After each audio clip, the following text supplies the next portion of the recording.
Welcome back to Inside Vietnam. If you've been with us a while, you'll know most of the men who sit down across from us are here to tell you about the worst thing that ever happened to them. The marriage that wasn't, the money that vanished, the house in someone else's name. Tonight's a bit different. Tonight's man isn't here to tell you about his disaster. He's here to tell you about somebody else's. And the reason he can tell it the way he tells it is because he already paid the school fees in a different country a few years back, and he hasn't quite stopped paying them yet. His name is Declan O'Sullivan, 61 years old, born in Cork, worked 34 years as a self-employed plumber in Limerick, and these days he lives in a one-bedroom flat in Thuong, Da Nang, on a small Irish pension and a smaller bit of savings. 14 months in country, quiet life, bee ahoy in the evenings, beach in the afternoons, no fuss, no fiancé, no 5-year plan. He's not the man who got hurt this time. He's the man who watched it happen, 6 feet away every Sunday, and couldn't do a thing about it. What you're about to hear is, in his own words, the worst case he's seen since he got here. A retired postman from Manchester, a coffee shop in Hoi An, a girl named Lynn, and a wire transfer that should never have left England. We're not going to tell you how it ends. Declan's going to tell you that himself. But we'll say this. By the time you're done listening, you'll understand why he made this video, and you'll understand who he made it for. Maybe that person is somebody you know. Maybe it's you. Here's his story, in his own words. Right. So, I wasn't going to do another one of these, to be honest with ye. I did the Thailand one a while back, and I thought, that's me, that's my piece set. Leave me alone now. I've embarrassed myself enough on the internet for one lifetime. But there's a thing that happened these last few months, and I can't not say it. I'd be a coward if I didn't. So here we are, fan on. Cup of tea going cold beside me. Sure, look. Before I get to it, I have to tell you who's talking, because if you don't know who's talking, the rest of it won't mean anything to you. I'm Declan. I'm 61. I'm from Cork originally, though I lived most of my working life up in Limerick. I was a plumber, boy, 34 years. One-man operation, O'Sullivan Plumbing and Heating. Painted on the side of a white transit van I had till 2019. I did boilers, leaks, bathroom refits, the lot. Estates around Castle Troy, out the Ennis Road, up Caherdaven. I was good at it. I'm not going to be modest about that bit because I haven't much else to be proud of, so I'll have the work. I knew when a lad was trying to cod me on a quote. I knew when a wife was lying to her husband about the boiler. You learn people, doing what I did. You learn them through their pipework. Sounds mad, but it's true. I was married once. We won't go into all that. It quietly stopped in my 40s the way some marriages do. No big row, just a slow leak nobody patched. No kids, which I'm grateful for now, and wasn't then. I lived alone for a long stretch after that. Worked, watched the football, drank a bit too much in the winters, walked the dog till the dog died. That was my life. It wasn't bad. It just wasn't anything. Then, in 2019, I did a stupid thing. I sold the van. I sold the tools. I shut the business. I took everything I had, and I went to Pattaya. I'm not going to do the whole story again because I've done it once, and once was enough. The short version is there was a girl called Knock. She was 26 years younger than me. And over 4 years, I bought her a salon. I bought her mother a little house in Iseon. And I put a deposit on a Toyota Hilux for what she called the family business. And one Tuesday afternoon in 2023, I came back from a beer with a fella down the road, and the salon was padlocked, her phone was off, and there was a Thai lad I'd never met living in the flat upstairs that I'd been paying the deposit on. About 78,000 euro all in.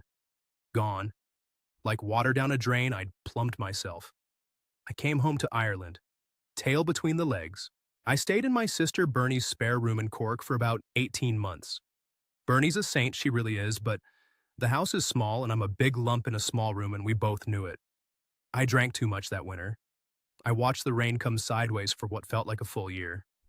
I'd stand at the bathroom mirror in the morning, looking at this red-faced Egypt looking back at me, and I'd think, Declan, you sold a working business for a woman who didn't love you and now you're 60 and broke and washing your jocks at your sister's. Well done, boy. Big career. Bernie sat me down one evening, kitchen table, 2 cups of tea.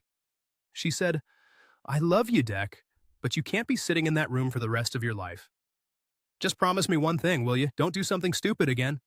That's what she said. Don't do something stupid again. And I meant to listen. I did. What happened was, I started watching these YouTube videos. You know the ones. Late at night, can't sleep, your back's at you, the rain's at the window. Vietnam this and Vietnam that. Da Nang for retirees. Cost of living in Hoi An. All of that. And there was one fella, I won't name him, said Vietnamese women were more reserved, more family-focused, not like Thailand at all. I closed the laptop one night about 11:30 and I thought, right, one more go. Different country. Hands in the pockets this time. Properly in the pockets. No salons, no pickup trucks, no mother's house. Just a quiet flat somewhere warm and a few quiet years. I'm not going home to die in the Irish rain. I said that out loud in Bernie's spare room to nobody. I booked the flight the next morning before I could change my mind. That's how I got here. That's the Egypt you're listening to. I want you to know that before I tell you about Brian, because the only reason I could see what was happening to Brian was that I'd already been Brian, in a different shirt, on a different beach, a few years earlier. I'm not the wise man in this story, lads. I'm just the one who already burned his hand on the cooker, so when I saw the next fella reaching for it, I knew exactly what was coming. I just couldn't do anything about it. I landed in Da Nang in February of last year. February 2024, 90-day e-visa, single suitcase, a rucksack with my laptop and my reading glasses, and a bag of Lion's tea Bernie shoved in at the last minute because she said I'd never find proper tea out here. And she was right, by the way. She was right about a lot of things. The plane comes in low over the water and you see the beach first. Long curve of sand, hotels going up everywhere. The marble mountains off to the side like somebody dropped a few lumps of rock and forgot about them. Heat hits you when the door opens. Proper heat. Not Limerick heat, where you're delighted with yourself if it gets to 22 degrees. This is wet, heavy heat. The kind that sits on your chest and stays there. I remember thinking on the taxi in from the airport that even the air felt like it was trying to talk you into something. I'd picked Da Nang very deliberately, you see. I'd given it a fair bit of thought sitting in Bernie's spare room. Thailand was out, obviously. I couldn't have gone back to Pattaya if you paid me. Too many ghosts there, and Nok had friends. The same circle of girls always knew each other. And the last thing I needed was to be sitting on Walking Street and have one of them point at me and laugh. The Philippines I ruled out because everyone speaks English. That sounds like an odd thing to be wary of, but I knew myself, lads. If I could chat to the woman behind the bar in proper sentences, I'd be in trouble inside a fortnight. The language barrier in Vietnam, I thought, that'd be a kind of seatbelt for me. Slow me down, make me think. Da Nang specifically because it wasn't Saigon and it wasn't Hanoi. I didn't want a megacity. I'm a Limerick man. I like a place where you can walk from one end to the other and bump into the same fella twice in a day. Da Nang's like that. Big enough to disappear in, small enough that the same waiter remembers your order after a week. I found the flat through a Facebook group of all things. One bedroom in An Thuong, that little expat warren just behind my K Beach. All the narrow streets full of yoga places and vegan cafes and lads from Russia eating pho in their swimming trunks. 9 million dong a month, which works out about 380 quid. Fan in every room, a bit of a balcony, a fridge that hums like a tractor at 4 in the morning. There's a karaoke place 2 doors down that opens at 9 at night and shuts at God knows when. And for the first 3 weeks, I thought I'd murder somebody. Then I just stopped hearing it. That's Vietnam. You stop hearing things. I set myself a routine straight away. I think that saved me, if I'm honest. Routine is what saved me. Pattaya. I had no routine, just a constant chase of whatever felt good in the next hour. Here, from day one, I was up at 7:30, down to a little cafe on the corner of Ha Bong for a cha fei sua ja and a banh mi. Same fella every morning. Ran the place with his wife. Didn't speak a word of English, didn't need to. He'd see me coming and start the coffee. After a month, he'd nod. After 2 months, he'd say something to his wife and they'd both laugh, and I'm fairly sure they were taking the piss out of me. But in a friendly way, the way Limerick lads do. Afternoons, I'd walk the beach, my K, long stretch of sand, the South China Sea or the East Sea or whatever they're calling it this week, warm as a bath. I'd walk an hour up, hour back. The bad knees liked the sand, sort of, or hated it. I couldn't tell. Either way, it kept me moving. Evenings, I'd sit at one of the Baya Hawaii places on Pham Vun Jong. Plastic stool, plastic table, 6,000 dong a glass, which is about 20 pence. And I'd nurse two or three of them, watch the motorbikes go by, watch the families coming back from the beach with their kids and their inflatable rings and their wet hair. That was my life. Coffee, beach, beer, bed. Now, I'd be lying to you if I said there weren't moments. There was a girl in a massage place on Tron Bok Jang. Lovely girl, maybe 28, used to do my back when the knees were at me. Cost about 200,000 dong, 8 quid for an hour. After about my 5th visit, she gave me her Zalo. I took it because it would have been rude not to. I never messaged her. There was a woman at the morning market who started saving me the good bananas, started lingering when I paid, started asking where my wife was. Wasn't married, I'd say, in my few words of Vietnamese, and she'd laugh too long. I started going to a different stall. I wasn't proud of myself for being celibate. I want you to understand that. I wasn't on some moral high horse. I was scared, lads. That's the honest truth. I was scared of myself. Every time a woman smiled at me a bit too long, I could hear Bernie's voice in my head saying, "Don't do something stupid again, Deck." And I'd see the padlock on Knox's salon, and I'd think, "You stay in your lane, boy. You stay in your lane." I joined a couple of expat Facebook groups. Da Nang expats, Hoi An foreigners, that kind of thing. I never posted, I just read. You learn a lot reading. You learn who the bitter ones are, and who the smug ones are, and who the ones who quietly know what they're doing are. I started clocking names. Klaus the German ran a dive shop down by Santra, always answered visa questions properly without making people feel stupid. A retired Aussie called Jeff who'd been here 15 years and always shut down the wilder romance stories with 1 or 2 dry sentences. I never spoke to either of them at that point. I was just listening, reading the room. The Sunday roast thing started about month 4. There's a British pub off Julian Van Thoai, all dark wood and Premier League on the telly, run by a Geordie called Andy. Properly authentic, the roast. Yorkshire puddings the size of your fist, gravy that didn't come out of a packet, the lot. 220,000 dong with a pint, which is about 7 quid. I started going every Sunday. Andy clocked the accent the second time I walked in. "Cork, is it?" he said, pulling the pint. "Cork, originally," I said. "Limerick most of my life." He nodded slowly, the way Geordies do. "Plumber. How'd you know that?" He looked at my hands. "The hands tell on you. 34 years of pipe wrenches and you have a particular set of fingers, swollen at the knuckles, a bit crooked." I laughed. We talked about football. He was a Newcastle man, of course, full of woe. We agreed that Cork City and Newcastle United had a lot in common, which is to say neither of us had won anything in our lifetimes worth talking about. He started leaving the same stool free for me at the bar. That's where I was, lads. Month 13. Settled in, quiet, solvent just about. The pension coming in regular, around €1,400 a month between the state pension and the small private one. The savings holding at about 32,000 in the AIB account back home, which I told myself was an emergency fund and was, in truth, slowly leaking, the way savings do when you live in a foreign country and life finds little reasons to dip in. I had decided, somewhere along the way, without ever saying it out loud, that I was probably going to be alone for the rest of my life. And I'd made a kind of peace with it. Not a happy peace. A working one. The kind of peace you make when the alternative has padlocks and pickup trucks in it. And then one Sunday in April, I'd say, I walked into Andy's, and there was a fella at the end of the bar I hadn't seen before. Bit younger than me. Sunburned across the nose, the way you go in your first month here before you learn to wear a hat. Manchester accent. Pint of Tiger in front of him, half drunk. And he had this look on his face, lads. This particular look. I knew that look. I'd worn it.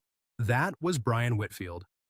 And from the second I clocked him at the bar before he'd even said a word to me, I had a bad feeling in my chest. Not a dramatic one. Just the quiet kind. The kind a plumber gets when he sees a damp patch on a ceiling and knows before he goes upstairs exactly what he's going to find. Andy did the introduction, of course, the way publicans do. "This is Declan," he said, sliding my pint over the bar. "Cork lad, plumber." "Declan, this is Brian, just in from Manchester, 6 weeks here." And the two of us nodded at each other the way men our age do, a small lift of the chin, no handshake. And Brian shifted his stool over to make room. He was 58, Bit shorter than me, bit rounder in the middle. Hair gone mostly to gray, but still a fair bit of it, which is more than I can say. He'd been on the Salford Post for 32 years, he told me inside the first 10 minutes. Same route, near enough the whole time. Pendleton way. Up around Langworthy and Seedley. He still talked about the streets the way I talked about the estates I plumbed. Like they were people. He retired the year before, took the package, found he didn't know what to do with himself.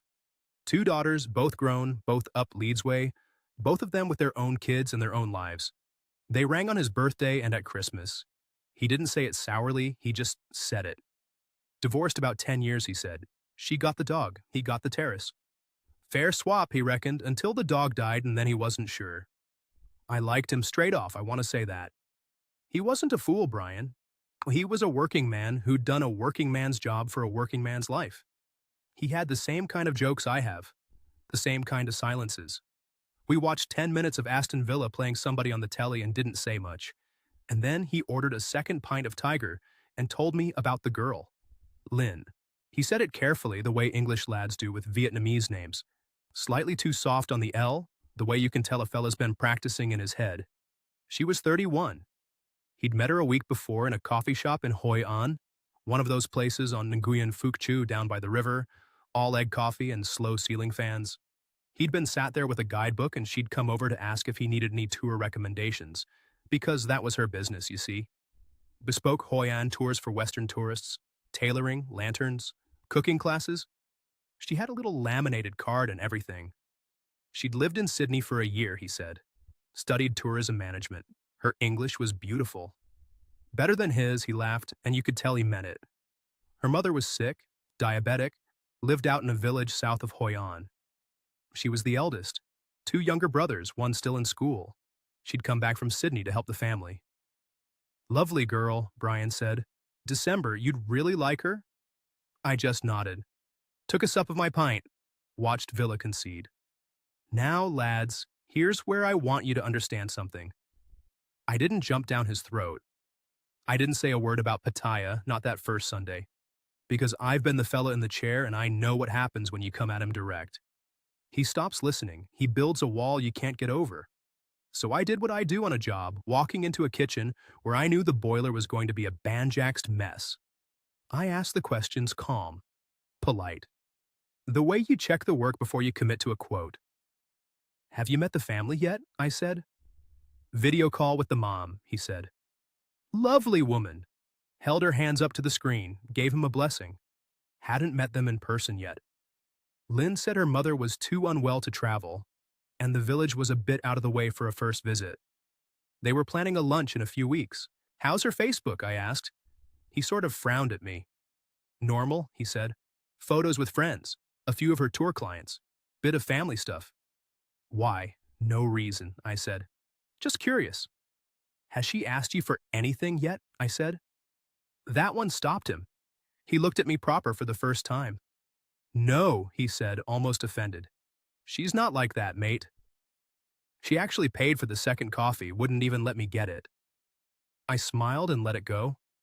I changed the subject to football. Andy brought us another round. Brian relaxed. But I'd seen the wee flicker on his face when I asked the question. And I'd given my answers about my own situation in just enough detail that I thought he might Google me later. Find the other video, put the pieces together. He didn't. Or if he did, he never let on. The thing I want to be honest about with you lads is this. I could have left it there. After that first Sunday, I could have nodded politely the next week and talked about the football and not got involved. I'd have been within my rights. But I didn't. Because I liked the lad, and because every time he said her name, his whole face did a thing my whole face used to do. And I thought maybe if I stayed close, just close enough, I could be the voice in his head that mine never had. Bernie's voice, but for him. Don't do something stupid again, mate. Even though for him it'd be the first time. The pride in that, looking back. Thinking I could do for him what no one could have done for me. There's a particular kind of arrogance in a man who's been burned, where he confuses his scar tissue for wisdom. I had a bit of that, I'll admit it. Anyway, we became Sunday regulars together. 3 weeks in a row, end of April into early May. I'd come in at 1, he'd come in at 1:30. We'd take our 2 stools and Andy would slide the pints over without asking. Each Sunday, Brian had a bit more to say about Lynn. Week 2, she'd cooked for him at his Airbnb, someplace up off Tran Hung Jiao, one of those little serviced apartments with the tiled floors and the aircon that drips. She'd brought the ingredients, made him bun cha from scratch, the proper Hanoi version, sat with him on the little balcony eating it as the sun went down over the river. She wouldn't take any money for the food. He'd tried. Week 3, the first ask came. He told me about it the Sunday after. Hadn't been an ask exactly, he wanted me to understand. They'd been sat on the same balcony, eating again, and she'd gone quiet. And when he asked what was wrong, she'd said her mother was running out of insulin, and the family hadn't the money for the next month, and she was so ashamed she didn't know what to do. She wasn't asking him for anything, she said. She just needed to tell someone. She started to cry. He held her hand. The next morning, without being prompted, he'd transferred 15 million dong to the Viet Cong bank account she'd given him for her tour business. About 460 quid. She did it because I didn't ask, he said to me with this kind of triumphant look. That's how I know she's different. I had to put my pint down, lads. Because that exact sentence was the one I'd said to a fella in Pattaya in late 2019 about knock and a hospital bill for an aunt I never met. Word for word, near enough. The triumphant look and all. Go easy now, boy, I said. Take your time, will you? Don't be putting anything in her name. Don't be doing anything you can't undo. He laughed. Easy now, Deck, he said. It's 400 quid. I spent that on a weekend in Benidorm once. Aye, I said. So did I once. He didn't catch it, or he did, and chose not to. He went back to the Villa game and I went back to my pint, and somewhere in my chest the bad feeling I'd had the first time I clocked him at the bar settled in for the long haul, like a lodger you know is going to be hard to evict. It accelerated quick after that, lads. Quicker than I expected even, and I expected quick. 2 Sundays after the insulin money, Brian came in and announced he was moving out of the Airbnb. He'd found a place in Hoi An proper, just off Nguyen Thai Hoc, one of those narrow shop houses they let to long-term renters. 2 rooms upstairs, little balcony, fan-cooled because the aircon was extra. 8 million dong a month, around 260 quid. Made sense for him to be near her, he said, instead of paying tourist prices for a serviced apartment up Tran Hung Jiao. Made sense to settle. Make a base. Made sense. He used that phrase a lot, Brian. Made sense. Anytime a man's saying something makes sense over and over, lads, what he's really doing is talking himself round. I know because I used to say it as well in 2019. Sat on a balcony in Pattaya doing the maths on a salon I had no business buying. It made sense. It made sense. The week after he moved into the shop house, he met the family. Sunday lunch, out in a village south of Hoi An, on the way down towards Doi Xuyen. Lynn's mother, the 2 younger brothers, the uncle from the construction business, an aunt or 2, a few cousins. Brian came back to Andy's the following Sunday, absolutely glowing. He'd a bit of sunburn fresh on his bald patch and his eyes were shining. The mother had held his hand across the table, he said. Held it with both of hers and cried, and said in her broken English that he was a good man. A good man. That Lynn deserved a good man. The uncle had clapped him on the back and poured him rice wine until he couldn't see straight. The brothers had been polite, a bit shy, the youngest one practicing his English on him from a school textbook. There was a family altar in the back of the house, incense going, a photo of the grandfather. Brian had bowed at it the way Lynn told him to. The mother cried again when he did. I sat through all of this. Andy's pulling pints in the background, Sky Sports on mute. I listened the whole way. I didn't interrupt once. Then when he finished, I asked him one thing. Did anyone there speak English besides Lynn? I said. He thought about it. The youngest brother a bit, he said. From school. Not really. So you don't know what they were saying to her, all that lunch? He looked at me. He didn't answer. I let it go. Again. I'm telling you, I let it go a lot in those first weeks. I keep thinking about that now, whether it would have made a difference if I'd pushed harder, sooner. Probably not, but I think about it. 2 weeks later, there was the typhoon story. There hadn't been a typhoon, lads. I want you to be clear on that. I check the Vietnam weather sites sometimes. I'm a careful old plumber. I had one bookmarked from the Hanoi Times. There was a bit of heavy rain mid-May, sure, the way there is most weeks here. There was no typhoon. But Lynn rang Brian at 5:30 one morning crying, saying the roof at the village house had partially collapsed in the night, the rain had got in, the mother's medications were ruined, they were sleeping in the kitchen with buckets everywhere. Could he help?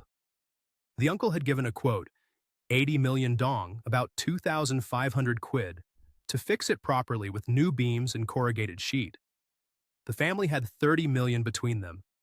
They needed 80. Brian sent the lot. Same Viet Cong bank account. Inside the day. The next Sunday at the pub, he was telling me this, and I just looked at him. I said nothing for a long while. There was a bowl of pork scratchings between us on the bar. I remember picking through them, looking for the soft ones, just to keep my hands busy. Around the same time, give or take a week, the bike came up. Lynn's old Honda, the Wii Wave or Vision or whatever she had, was on its last legs. Engine cutting out at junctions, dangerous for tour clients, embarrassing when she had to push it. She needed something reliable. A proper Honda SH, 125 cubic centimeters, the bigger frame, the one all the better off Vietnamese girls run around Hoi An on. 90 million dong, give or take. About 2,800 quid. Brian framed it as a business investment. She'd pay him back from tour profits over the year. Wrote it down and everything, on the back of a receipt. Both of them signed it. He showed me the photo. The handwriting was hers. That's 3 asks, I said, eventually. 3 big asks in 6 weeks. And I don't count the 2,000 quid you've spent on dinners and weekends and that little ring she's wearing now. He looked at me. He didn't deny the ring. I'd noticed it on her hand in the photos he'd been showing me, a little gold band with a small green stone. Hadn't been a question. Of course he'd bought it. Deck, he said, I know what you're thinking.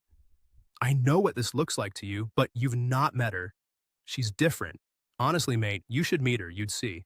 There it was. The line every fella in the chair says, the exact line. I'd said it about knock to a Welsh lad in a Pattaya bar in 2020, and he'd looked at me the way I was looking at Brian now. Right, I said. I'll meet her then. He didn't expect that, I don't think. But he agreed, and the next Saturday I rode my Honda Wave 30 kilometers down to Hoi An and met the two of them at a little cafe on Phan Chau Trin, one of the touristy ones near the Lantern Bridge. She was lovely looking, lads, I'll grant her that. Slim, lovely skin, lovely smile, pretty white blouse, long dark hair pulled back.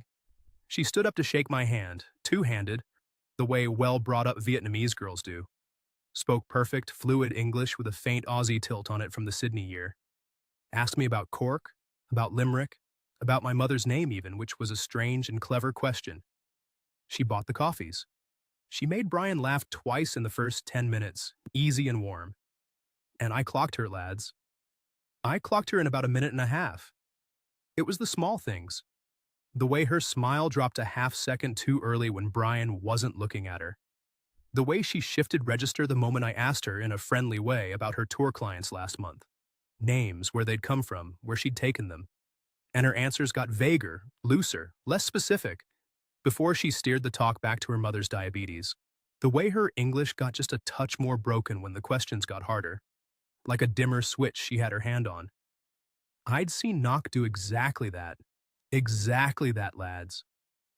After about 40 minutes, I made my excuses. Said the bad knees were at me from the ride, paid for a second round of coffees myself before they could, and went back to my wave. I didn't say a word to Brian about it, not that day. Because what was I going to say?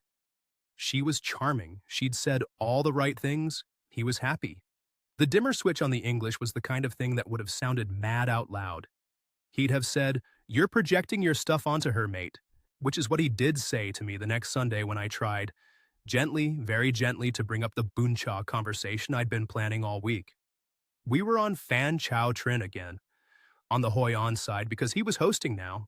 Sat on plastic stools at a Boon Cha stand a cousin of Lynn's apparently recommended, the smoke off the grilled pork curling around us, fish sauce sharp in the air. I told him about Knock properly that day. Not the sketch I'd given before. The whole thing.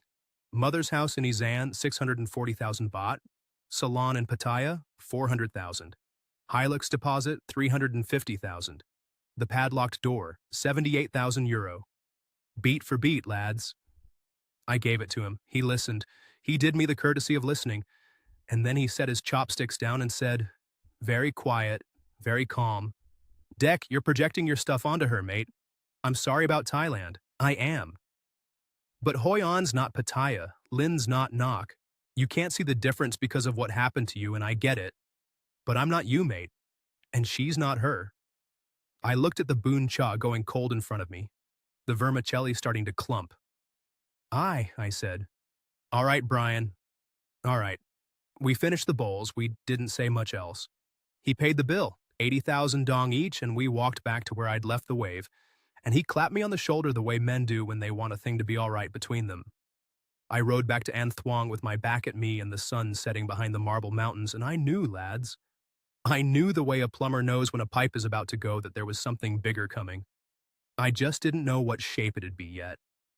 The shape of it arrived about a fortnight later. Late June. The heat fierce, the air thick enough to chew. I'd had a quiet couple of weeks, going to Andy's but timing it so I'd be on my way out as Brian was coming in. Quick nod, hand on the shoulder, no Sunday sit-down. I told myself I was giving him space. Truth is I was sulking a bit, lads, I'll admit it. A man told me I was projecting, and even though I knew he was wrong, the word had stuck in me like a splinter. Then, on a Wednesday morning, my phone goes. Brian's voice, all bright. Deck! Deck, mate, you'll never guess. I found it. We've found it. The thing. He couldn't get the words out fast enough. Lynn had been looking, he said, ever since they'd had the long talk about the future. They'd had a long talk about the future, you see, about what came next for them. And Lynn, clever girl, hadn't wanted Brian to be just a tourist forever, paying tourist money, no roots. She wanted to build something with him. A homestay. Out on the road towards my son, maybe 25 kilometers from Hoi An town. An empty plot, 1,200 square meters. Paddy fields one side, a little stream the other. The family knew the seller. The uncle's construction business would do the bones of it. Lynn would manage the bookings, run the place, make the breakfast. Brian would have a wee bungalow on the property, a sort of master suite, rent-free for life, his own veranda, his own chair on it for the evenings. Tourists would come from all over for an authentic Vietnamese homestay run by a real Vietnamese girl. A proper one. Not one of those soulless guest houses in town. Sounds great, Brian, I said. What's it cost? He told me the land itself was 1.5 billion dong, which works out roughly 58,000 quid. The family were going in for the negotiating, getting it down from 1.7, doing the local knowledge business. The deposit for the uncle's first phase of construction, site clearance, foundations, the materials for the main block, was 220 million dong on top, about 6,800 quid.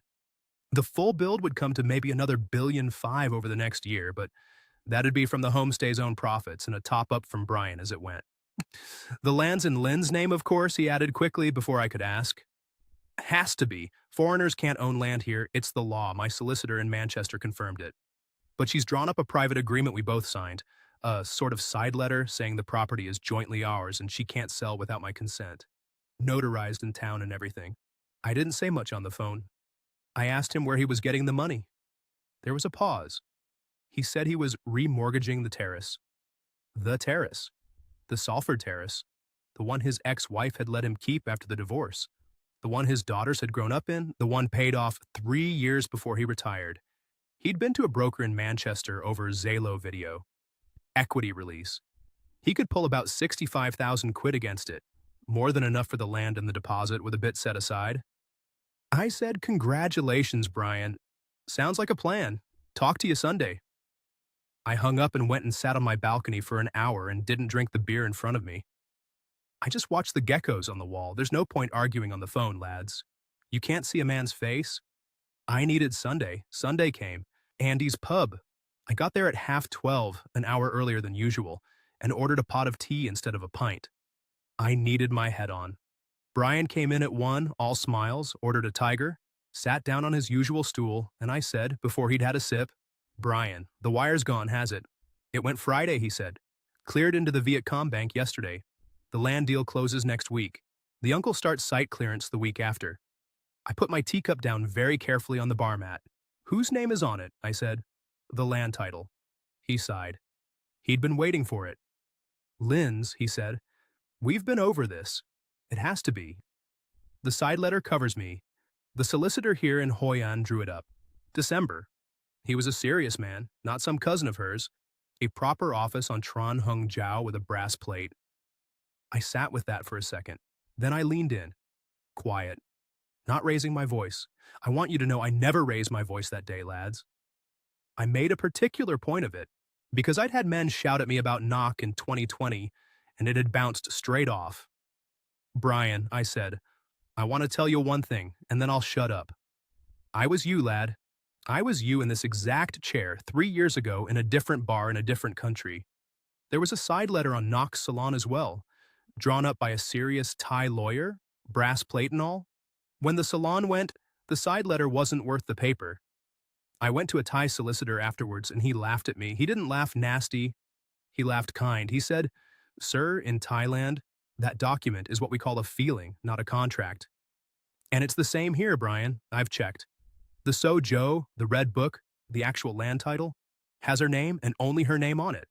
That's the only document the state cares about. Yours is a feeling. He stared at me. Now, I said, I don't think she's a bad person, necessarily. I don't know her. Maybe she loves you, Brian. Maybe she does. But the structure of the thing means that if anything goes wrong, if she falls out of love, if her family pressures her, if there's a man in the background you don't know about, you have no land, no homestay, and a remortgage on the terrace you raised your daughters in. That's the structure. That's what you've signed up to. I'm telling you plain because nobody told me plain. And I'm watching you drown in slow motion, and I won't forgive myself if I don't say it. He went very still on the stool. The tiger sat untouched in front of him. Andy was washing glasses at the other end of the bar, not looking, but I could feel him listening. Then Brian's face went a particular shade of red. Not anger exactly. Shame turning to anger, which is a different color. You know what, Deck, he said. You know what your problem is. You're a bitter old has-been. You got rinsed in Pattaya by a hairdresser, and now every Vietnamese girl is a hairdresser to you. Hoi An isn't Pattaya. Lynn isn't Knock. And you don't get to ruin this for me because you ruined yours. He stood up. He took a tenner out of his wallet, a green 100,000 dong note, and slapped it on the bar for the pint he hadn't drunk. He walked out of the pub and didn't look back. I sat there a long time. Andy came down with a fresh pint without asking, set it in front of me, said nothing, and went back to his glasses. I'd say I sat for 40 minutes nursing it. I was right, and I hated being right, lads. There's no satisfaction in it. None at all. It's the loneliest feeling there is. Being right about a friend's disaster while it's still happening to him, and there's not a thing you can do. I didn't see him for 3 weeks after that. End of June into the middle of July. I changed my pub day from Sunday to Saturday so we wouldn't bump. But Andy's a publican, lads, and publicans hear everything. Bits filtered through. The deposit had cleared with the uncle, but no site clearance had started yet, apparently. There was some paperwork bother at the commune office, a soil survey that needed redoing, an environmental thing, something. Lynn had gone to Saigon for a week to look after a sick aunt. Then it was a fortnight. Then it was 3 weeks. Brian was covering her rent on the Hoi An shop house on top of his own because, of course, she'd let her own flat go when they got serious. And he'd started coming into Andy's on weeknights now, on his own, drinking pints faster than he used to. The cracks were showing to everyone except him. That's how it always is, lads. Everyone in the building can see the damp coming through the ceiling, except the man living in the room beneath it. It was a Tuesday evening mid-July when Klaus messaged me. I was on the balcony, fan going behind me, the karaoke down the street already going at 8:30, some woman murdering a Vietnamese ballad. My phone buzzed and I saw the name. Klaus, the German, the dive shop fella, the one I'd been clocking in the Facebook groups for over a year. We'd nodded at each other twice in Thuong, spoken once, briefly, at a coffee place. He had me on Facebook from one of the expat groups must have done. The message just said, "Mate, I think you know a man who needs to see this. Can I ring you?" I rang him back. Klaus had this calm, careful German voice. English very good, pauses in the right places. He asked me, no preamble, whether I knew an English fella called Brian, 60-ish, Manchester, going around with a Hoi An girl named Lynn. I said I did. He said, right, you'd better come down to Santra. He didn't want to send what he had over Facebook because he wasn't 100% on who could read what. I rode down the next morning, 8 o'clock, the city still coolish before the heat sat down on the day. Klaus's dive shop is in one of those little shop fronts up the bottom of the Santra Peninsula. Scuba tanks lined up, a couple of compressors humming. We sat at the back on plastic stools, the ones with the little wooden table, and he ordered 2 Sauffe Gen from the place next door without asking me. He showed me his phone. It was a dating app, lads. Not Tinder, one of the more local ones. Vietnamese language interface, photos and short profiles. Lynn. Her actual face. 3 photos. The first one, her in that same white blouse I'd seen her in at our coffee in Hoi An on our cafe morning. The second, a selfie. The third, and this is the one, her in a matching ao dai, the long traditional dress, blue silk with a fella maybe 65, looked French or Belgian to me, silver hair, expensive watch, the 2 of them standing in front of a hotel I half recognized, one of the big colonial ones in District 1 in Saigon. The Continental, I think it was, but don't quote me. Photo dated 6 days previous. The app's geotag had her in Binh Thanh District, Saigon, 400 kilometers from Hoi An.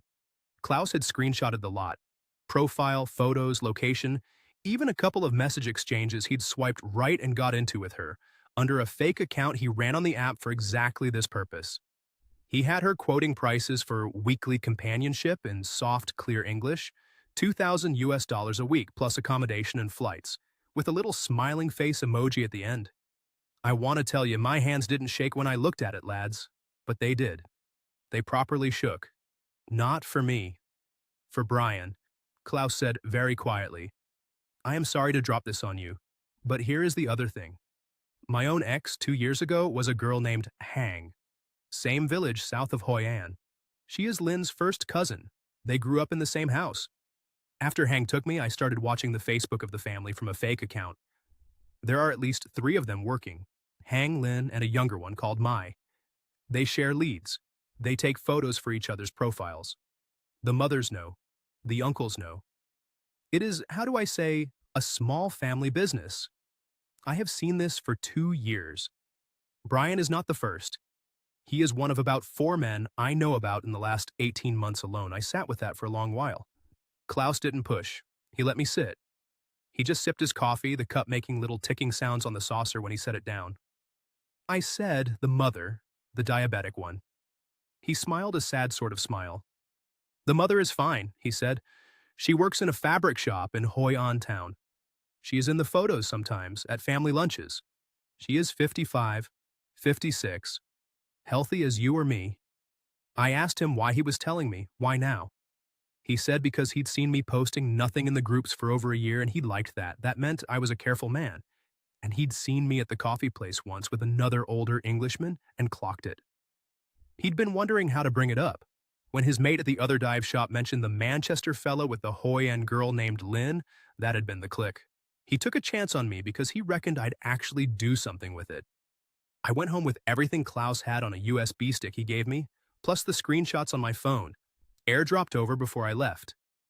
I didn't go to Andy's that night. I sat on my balcony with a Bia Saigon I didn't drink.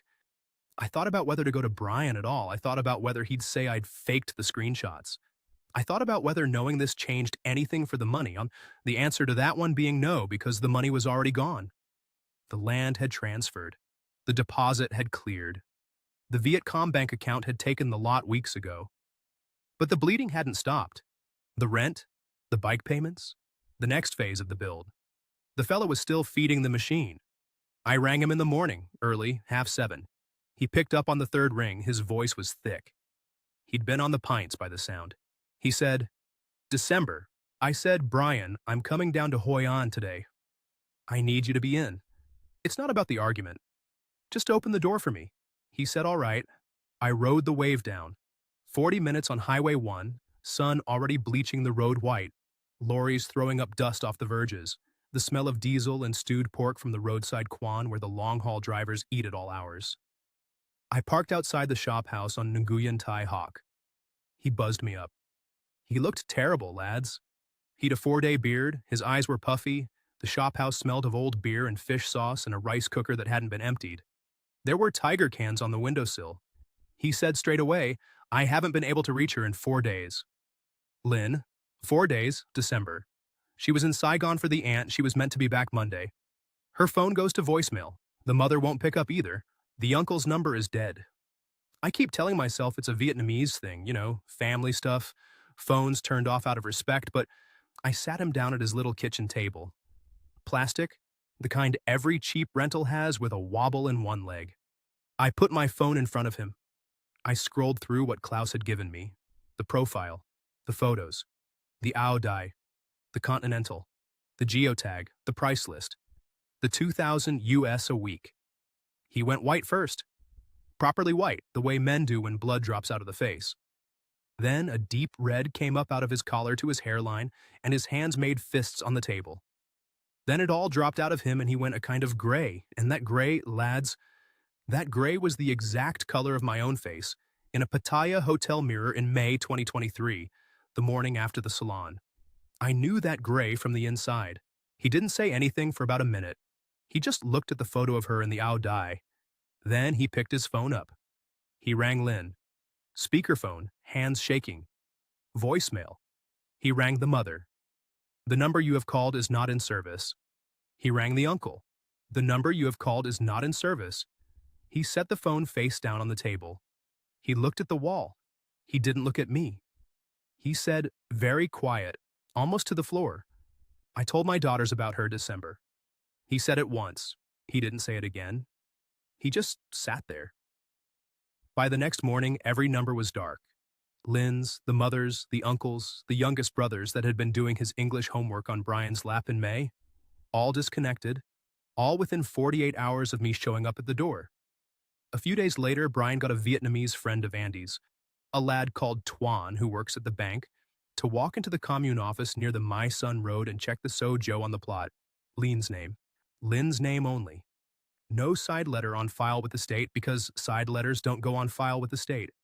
The 58,000 quid was paid, the land was hers, and it had been hers from the second the wire cleared.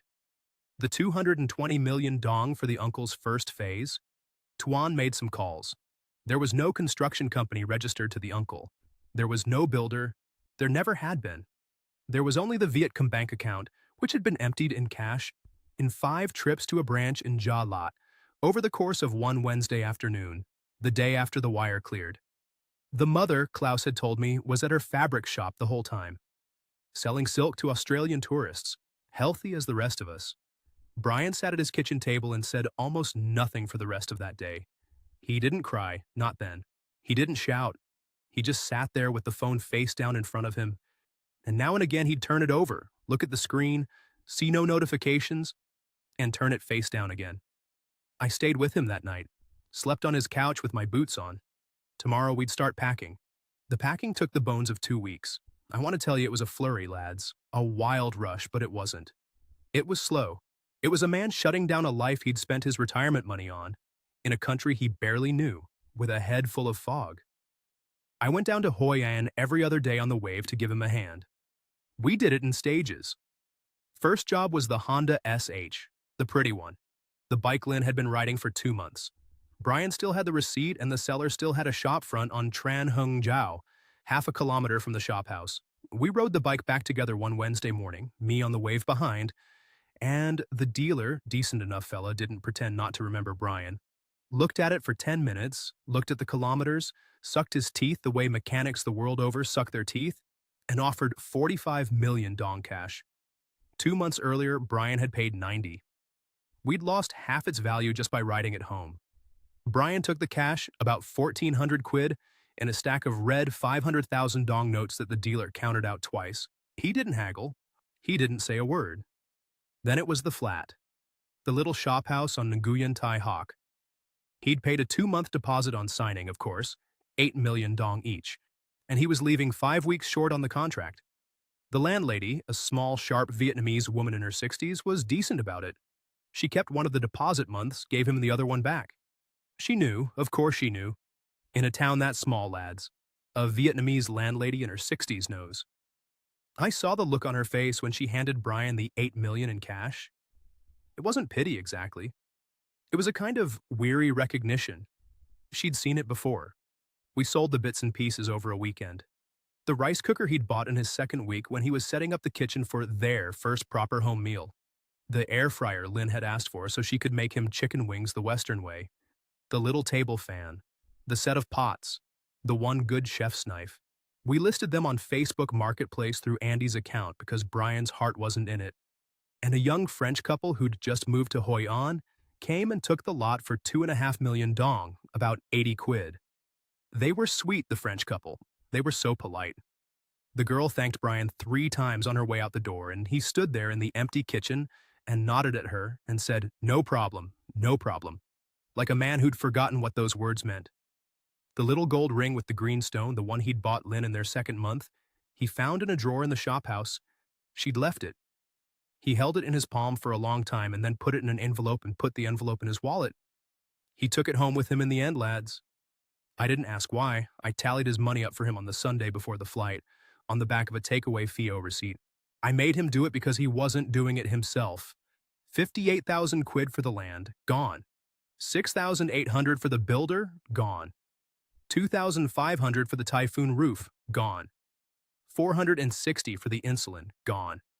2,800 for the bike, 1,400 recovered, 1,400 lost. 2 months' rent he'd been double paying on Lynn's flat in town. About 1,000 quid in total. Plus the dinners, the weekends in Jian'an, the trip to Ninh Binh she'd planned, the ring, the phone he'd bought her in May. Call it another 2,500. All in, the lad had pissed about 72,000 quid up the wall in 4 months. Most of it borrowed against the Salford Terrace. He had 400 quid in his current account when I drove him to the airport. That, and the remortgage payment that was going to come out of his pension on the first of every month from then until he was, 80? I worked it out for him too. He couldn't service it on his Royal Mail pension and his state pension combined. He'd have to sell the terrace. The flight was a Tuesday morning. I rode him to Da Nang International on the back of the wave at 6 in the morning. The traffic was already thick on Hosuan Huang, motorbikes 9 across. Ban mi. Coming from the carts on the corners, the smell of charcoal and pork fat. He had one suitcase between his feet on the footplate, the same suitcase he'd come over with. We didn't say much. There's nothing to say on a 40-minute ride to an airport when you're sitting on the back of a fella's motorbike with everything ye own in a single bag. At departures, we got off, and he stood there a minute on the curb in the heat. He took my hand. He didn't shake it. He just held it. He looked at me proper for the first time since the screenshots, and his eyes were full but not spilling. "You tried to tell me, Dec," he said. "I did. I'm sorry I called you a bitter old has-been." "Ah," I said. "We were both right and we were both wrong, boy. Get on the plane." He hugged me then, quick and rough the way Manchester men do, and he turned around and went through the sliding doors. He didn't cry till he turned. I saw the back of his shoulders go in a particular way as he walked towards the check-in desk. I watched him through the glass until he was through security. He didn't look back. I think he couldn't. I rode home. I didn't go to Andy's that Sunday. Or the next. That's the story, lads. That's poor Brian. Now, I want to say a few things straight, sitting here on this balcony before I let you go. I knew from the first pint. I sat in front of a man and clocked, the way a tradesman clocks a bad job, that he was about to be ruined. I told him plain, twice. I gave him every detail of my own disaster. And he could not hear me, lads. He could not hear me. Because no one in that chair can hear anyone. I wouldn't have heard him either in 2019. I want to be honest about that. If a man had sat across from me in Pattaya and told me Knock was going to padlock the salon and disappear, I'd have called him a bitter old has-been too. Probably worse. That's the cruelty of it. The men who can warn ye are the ones whose warnings sound like sour grapes. And the men who can't warn ye, the men who are still in love and still solvent, they're the ones you listen to. So I made this video for one fella, lads. Not for Brian. Brian suffered enough, and if he's watching this, I'm sorry I had to tell it, but I think you'd want me to. The fella I made this for is the one watching this video right now who is 6 weeks in, whose mother is sick, whose roof has just collapsed in a typhoon you can't find on the weather page, who's just been told about the perfect plot of land. You watching me on your phone in your shop house in Hoi An, or your apartment in Tai Ho, or your hotel in Phu Quoc. If she's asking, she's not the one. Even if she's asking without asking. Even if she's crying when she tells you, even if she didn't ask, the asking is in the telling. It always is. If it's in her name, it's gone. The side letter is a feeling, not a contract. The so Joe has her name and only her name. Don't put your daughter's inheritance into a feeling. And if a fella who's been burned tells you to slow down, for the love of God, slow down. He's not bitter. He's not jealous. He's not projecting. He's just a man with scar tissue who can see the cooker, and you can't. I'm still here, lads. 61 years old, still in Thuong. Still on the B Ahoy at half 6. Still single. Still on my pension, with about 26,000 euro left in the AIB account back home, which is less than I came with, but more than I'd be left with if I'd done what Brian did. I'm solvent. That's my whole boast. After Pattaya, I didn't think I'd ever be able to say that again. I am. That's me done. I'm going to go and have a beer now. God bless you, lads. Mind yourselves. That was Declan O'Sullivan, 61, of Cork, Limerick, and An Thuong, Da Nang. A plumber who learned a few hard things in Thailand, came to Vietnam to live quietly and ended up driving a man he barely knew to an airport with everything that man had left in a single suitcase between them. We want to be careful with this one. Vietnam isn't a trap. Hoi An isn't Pattaya. The country is full of decent women and decent families who fall in love with foreigners every day, build genuine lives with them, and never ask for a wire transfer in their lives. There are good Vietnamese mothers and there are sick ones. There are tour businesses that exist and ones that don't. The people Brian met were running an operation, but the country he met them in is not an operation. We want that to be clear. Vietnamese family obligation is a real and beautiful thing. It is also sometimes the costume worn by something else. Telling those two apart is the work of a lifetime, and it cannot be done in 6 weeks. Declan's caution is a kind of victory, a quiet one, not the kind that gets a parade. He's still in Da Nang. He's still solvent.